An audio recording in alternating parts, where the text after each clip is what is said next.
Today's podcast of Hellbent for Horror is brought to you by Audible.com.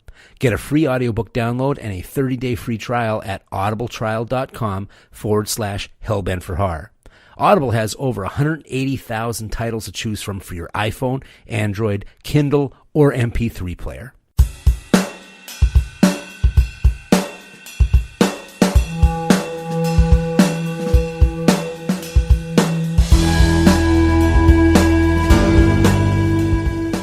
Hi, and welcome to Hellbent for Horror, a podcast devoted to all things related to horror. I'm S.A. Bradley, and I'm a lifelong movie lover, but my heart belongs to horror. My biggest thrill, however, is getting to talk to people about this stuff. I really want to start conversations with you. And with that said, I want to take a moment to thank the listeners out there who reached out and continued the conversation. I had several people write to tell me what their first kiss with horror was. There were a lot of fun and diverse responses, and here's some of them. Aaron said Friday the 13th Part 6 was his first kiss. And then there was Pookie. Pookie asked if the Twilight Zone TV show counts. Pookie, I count the Twilight Zone. Of course, it's an episode-by-episode thing. Some are horror, some aren't. I don't know about you, but I don't want to get sent to the cornfield. This is from Scott. He said either the original Nightmare on Elm Street or Fright Night. He couldn't remember which he saw first, but he saw both of them at the drive-in. Thanks, Scott. Both of those movies are great nods of supernatural storytelling and nice changes of pace during the slasher film cycle of the 80s. They felt iconic. And this is from Brian, who said his first kiss was Death's Other Dominion from the TV show Space 1999, where you got to see Brian Blessed go through the Jenny Craig diet in seconds. This is from Marjorie. She's into spooky, not horrifying. She loved a book of witch stories called A Cauldron of Witches. She then graduated to Anne Rice, and there was no turning back. Marjorie, Anne Rice brought a lot of people to horror. You're in good company.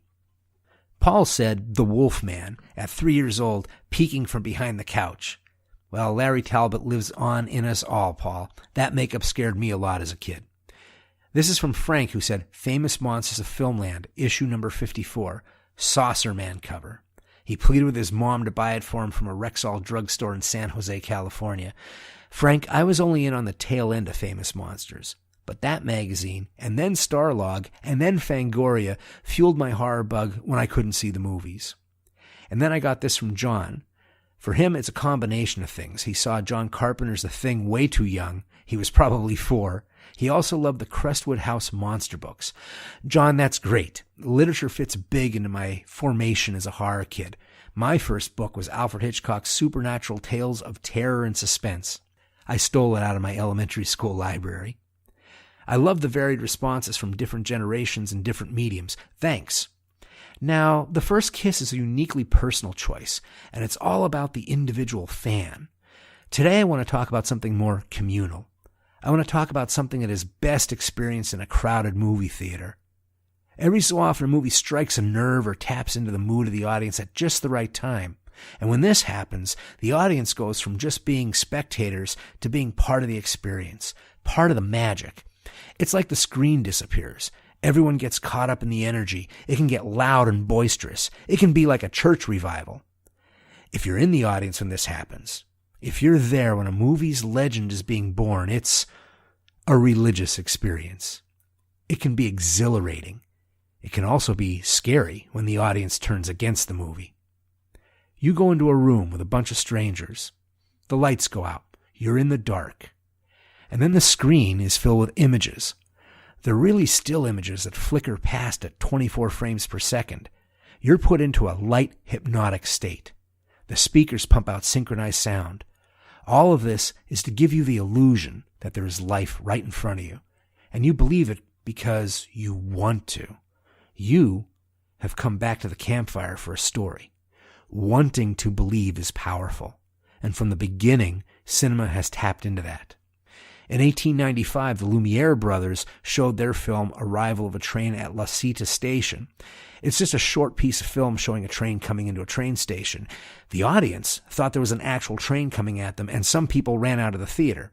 Now, that might seem like a primitive and extreme response that could only happen at the infancy of film, right? Not so fast.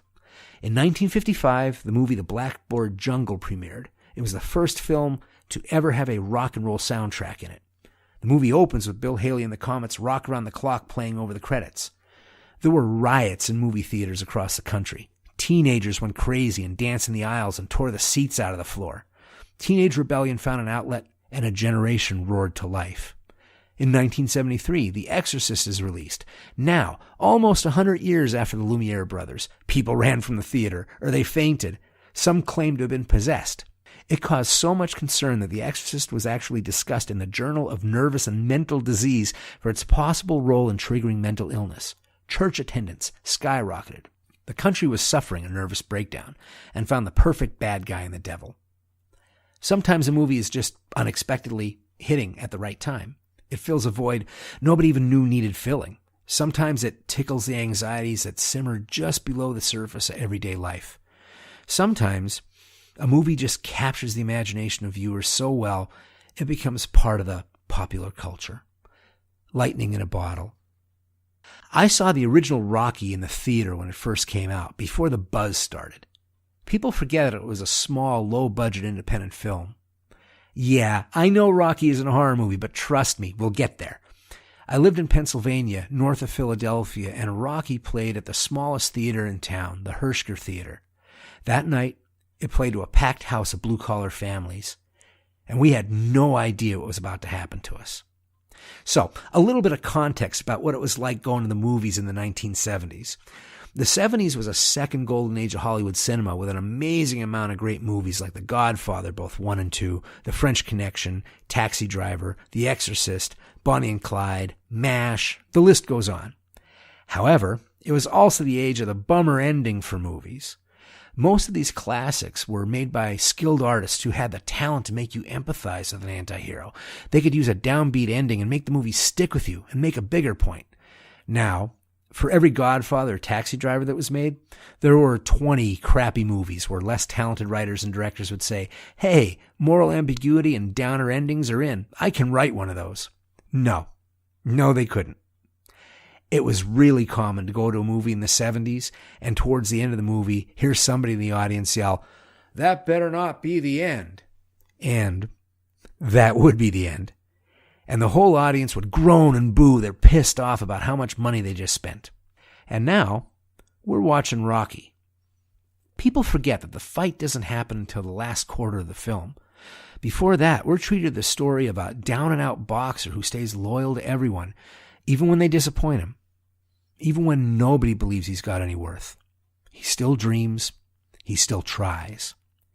And that is really pressing some buttons for the people in the audience with me.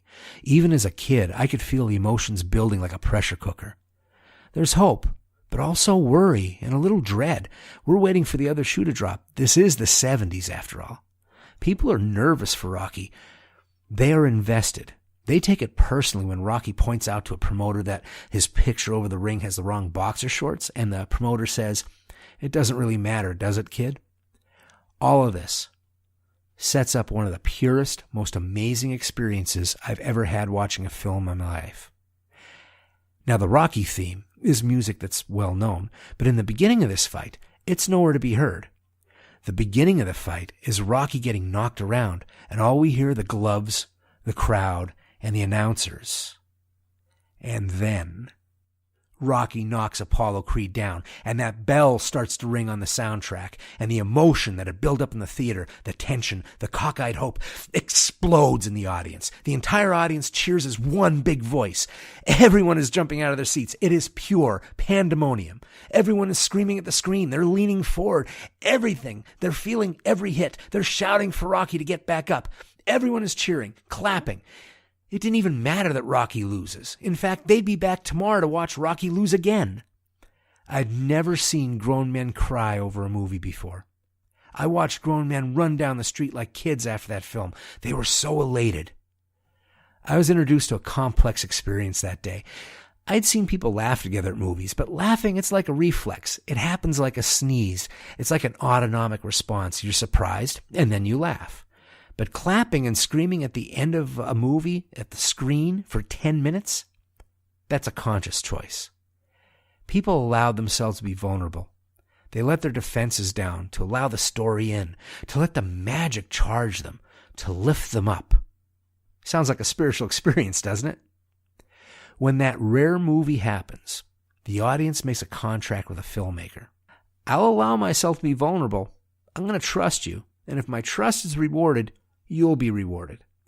When this contract is made, the stakes go way up. Of course, we're talking about a feel-good movie like Rocky.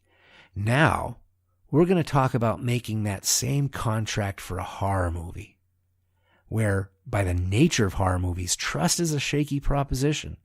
Now, we're talking high stakes. Back in the early 70s, there weren't cineplexes and multi-screen theaters. Most towns had 1 or 2 movie theaters. I grew up in a town that had 3 functioning indoor theaters and 3 drive-in theaters. So because of the small amount of movie screens, most movies were in for 1 week and then they left to make room for the next release. If a movie was really popular, you would see ads in the paper saying, held over for a second smash week. Event movies, say like The Godfather, they were held over for 3 weeks. But 1 movie staying in a theater for a whole summer? Now you're just talking silly. Well, everything changed in 1975 with the release of Jaws. A lot has been said about the movie and how, for better or for worse, it changed movie making and movie advertising. All I can say is that I think it is a perfect horror film, and it hit at the right time. And it was fully and justly rewarded for fulfilling that contract with the audience. Why do I consider Jaws a perfect horror film? Good horror movies scare you. Great horror movies leave you awestruck. Now, awe is defined as a feeling of reverential respect mixed with fear or wonder. When a horror movie reaches this, I call it horrible beautiful. When something is horrible beautiful, it can be disturbing, brutal, even repulsive, but it taps into something that makes you keep looking. Maybe you keep looking in disbelief, maybe in morbid fascination. Maybe it is so rare and unusual that it has its own weird beauty. My favorite example of what I mean by horrible beautiful is the scene in Alien where Harry Dean Stanton, playing Brett, is looking for Jonesy the cat. The alien jumps down and rises above him, and Brett doesn't run or scream. He can only stare. In horrible beautiful terms, you are Brett, and the movie is the alien. I went to see Jaws with a friend of mine. My father had heard about the hype but figured, how bad could a PG-rated film about a shark be? Oh, my. I have to say that Jaws did benefit from an amazing promotion campaign. The poster saying, maybe too intense for younger children, was honey to flies. We were scared before the movie even started. In fact, everybody jumped a little in the title sequence when seaweed brushed up against the camera. The contract had been made. Jaws is one of the few horror movies I can think of where the first 30 minutes is back-to-back iconic scenes of horrible beautiful. Even if Spielberg messed up the rest of the movie, the opening scene would still rank in the greatest scenes in film history. The absolutely terrifying death of Chrissy, the first victim, is horror at its most primal. The attack happens at dusk. The sun is quickly setting behind Chrissy, and the darkness is growing. She looks so alone. And then she gets tugged down just a little, just like a bobber when a fish nibbles. The look on her face, she's trying to register what's happening. She gets tugged again, and she starts to panic. And then all hell breaks loose. She is dragged across the surface of the water. She's screaming. She grabs hold of a nearby buoy, and she's whimpering the Lord's Prayer. She's pulled away, screaming, and she goes under. Silence. We never even see a fin. In that moment, Spielberg hits us with a very real monster because we know there are sharks. But by not showing the shark, he also makes an archetype of primal horror. He makes the entire ocean the dark closet or the space under the bed where the boogeyman hides. But the death of the Kittner boy is the one that is truly horrible beautiful. It takes place in broad daylight. There are crowds of people literally surrounding the boy while he floats on an inflatable raft. He's barely in the water. The initial attack is stunning. We see it from a long shot and we're not quite sure what we see. We get an almost surreal image, brief and silent, of what looks like 2 pectoral fins and a belly roll and a twisting raft. And the kids right next to him don't even notice when it happens. Somebody on shore does. "Did you see that?" the guy says in a flat voice. I don't know how many times I've rewound and freeze-framed that sequence over the years, trying to see how it was done and what it really shows. But it's a lot of times. And then the gout of blood spews from the boy, shooting out into the water. I can still see the nearby football floating in the red water. I don't know how Spielberg got away with a shot of the boy flailing and the blood plopping up like a fountain. I mean, that sudden shot of blood and bubbles means the kid's torso and chest cavity is ripped open and the air is coming out of his body. My friend and I are watching bug-eyed as we get a shot of the boy underwater, screaming, drowning, bleeding, eaten. Somebody runs up the aisle into the lobby. Horrible Beautiful isn't for everyone. Then we get a third punch. We see an attack in an estuary. It's not even the ocean. This is tamed marina water where they let little kids and old people go, and where kids get trained to swim and dive. We see a fin. We see Sean Brody, the son of the main character, swimming with his friends. Between the boys and the approaching fin is a man in a small boat. The boat gets capsized by the shark, still only a dorsal fin on the surface. The guy starts swimming back to his boat. Then the camera goes to an aerial view above the boat. We see the form of the man swimming to the boat. We can see the shadows of his legs kicking under the water. And then we see this big, silent, graceful, slow-moving gray and white shape right below the water. We see just enough definition to realize it has a mouth, and the mouth is closing around the man's leg, and the man goes underwater. It was about the time we see the severed leg hit the ocean floor that my friend's glasses went flying off his head. There are so many beautifully imaginative sequences in Jaws, and I do believe that some of the reasons for the imagination is out of necessity. It's well documented that Bruce, the mechanical shark, was always malfunctioning. Spielberg had to use suggestion rather than show the shark. One particular favorite of mine is the harpoon barrels in the water that pop up just to let you know that the beast is nearby. I think the lack of having the shark work kept Spielberg from going overboard. He's always been a show-them director, willing to bombard with spectacle. For example, his plan for the attack of the Kittner boy was to have a full head of the shark pop out of the water, mouth open, and swallow the boy. Now, I have no idea if that would have been better, but I doubt it. Whenever you see the shark in Jaws, it feels more like an old monster movie than a primal terror. The movie becomes a sea adventure film in the middle, but the shadow of the monster is never really far away. It goes full horror again in the finale. The slowly sinking boat, Hooper's shark cage attack, and the death of Quint are full of scares and dread. However, all the horrible, beautiful moments in the film alone didn't make Jaws a religious experience for the summer of 1975. The audience certainly allowed themselves to be vulnerable and let Spielberg exploit that for almost 2 hours. But the reason it became a religious experience was that Spielberg gave us an ending where we could release all that tension.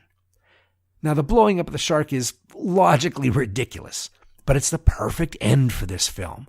We need release.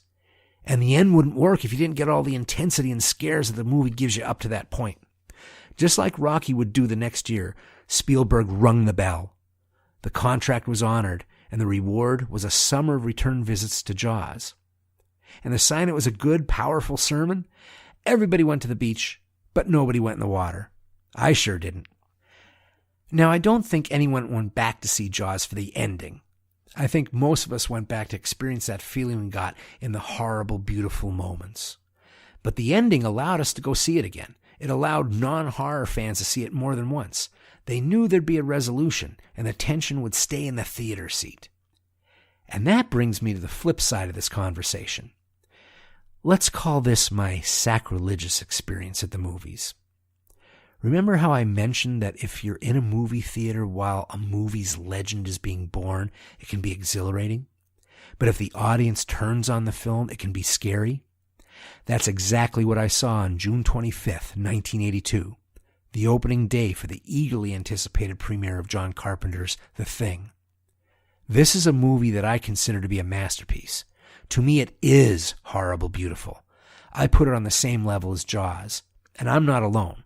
You'll find The Thing on most critics' 10 best horror film lists.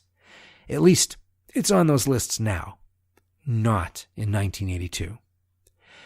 I have my own theories as to why Jaws was able to push the limits of on-screen violence and gore for a PG-rated film and be celebrated, but The Thing was considered pornography even though it had a protect the kids R rating. As with most things, there's probably multiple reasons why The Thing was trashed and John Carpenter was crucified. I think a lot of it is about expectations. I'll just tell the story of going to see The Thing on opening day with my dad. By 1982, things between my dad and myself had become strained. We were two completely different individuals, and we rarely seemed to agree on anything anymore. One of the rare things we did agree on was a love for John Carpenter movies. We liked him before we knew who John Carpenter was. We had early access to home box office, and one of the movies they showed a lot was Assault on Precinct 13. My dad loved John Wayne and Westerns. I was more of a Steve McQueen guy and liked Peckinpah's The Getaway. Assault on Precinct 13 was like a perfect marriage between those two types of films. And that was an appeal to Carpenter's work. His films at the time were kind of like a bridge between two different generations of movie fans. I liked him because his movies had cool anti-heroes and he was imaginative and his ideas were cool. My dad liked him because he felt that Carpenter had class and style. Class meant that Carpenter's movies, they had a dignity at the center of them that Westerns had. People were plain-spoken. They might be reluctant, but they still did the right thing. Style meant that the movies were violent, but not too violent. People swore, but they weren't bucket mouths. And the scares reminded him of Hitchcock and the 1950s horror movies. My dad loved Halloween in the Fog. He was okay with Escape from New York, but he didn't like the ending. But Carpenter was his favorite new director. And my father's favorite horror movie of all time was Howard Hawks' The Thing from Another World. He was almost as excited as I was to see what Carpenter would do with The Thing. My dad talked about how much Carpenter must love that movie too, since he had it playing on the TV in Halloween. It seemed like this would be a slam dunk.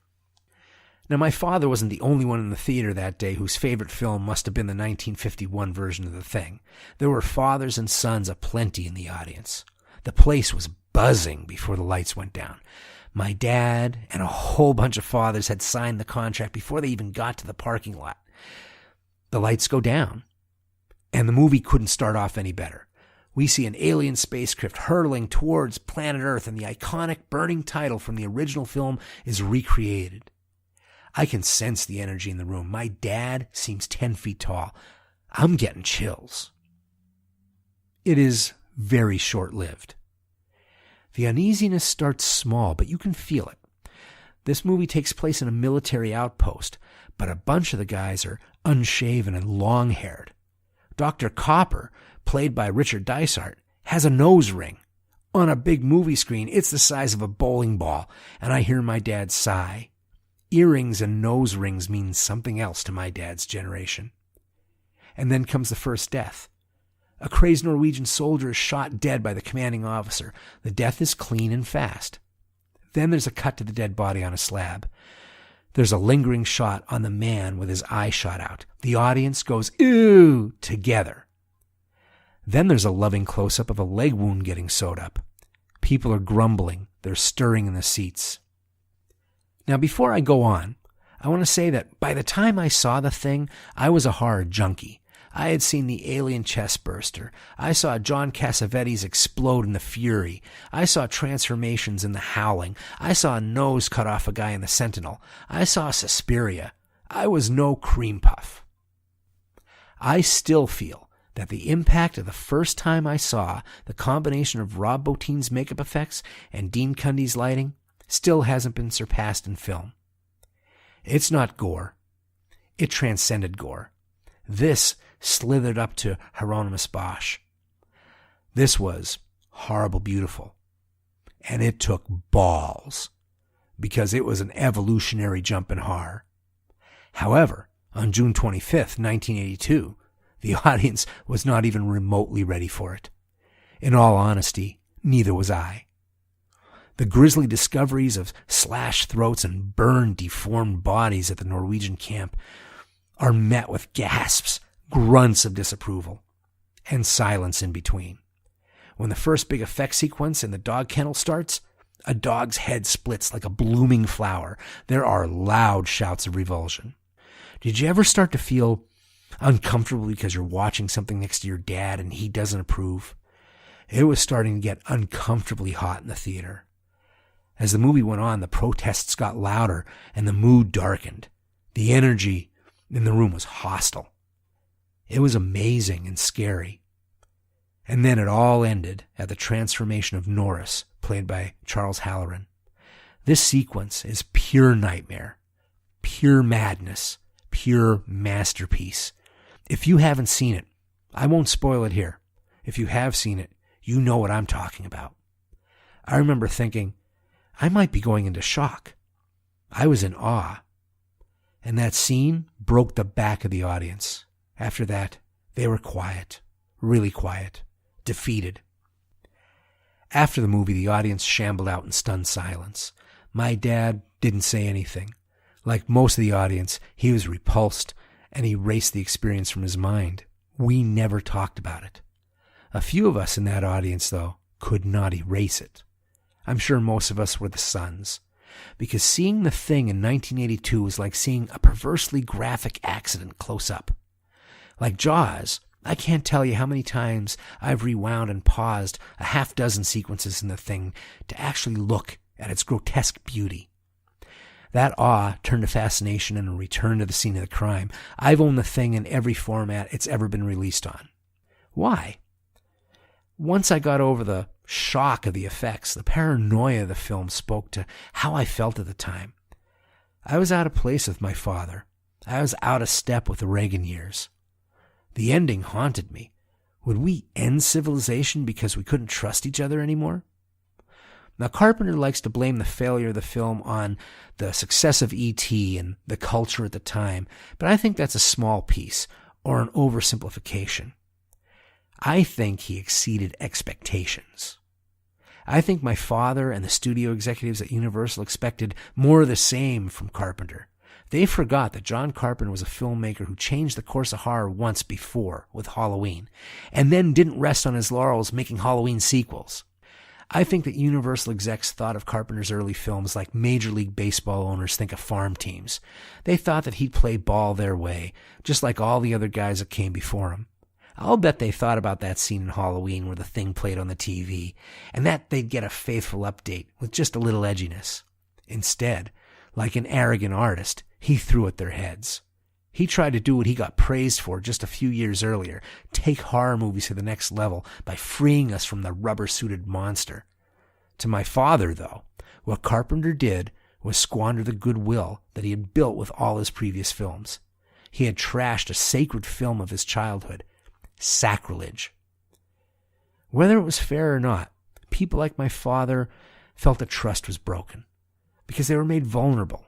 The stakes were higher and their anger was deeper.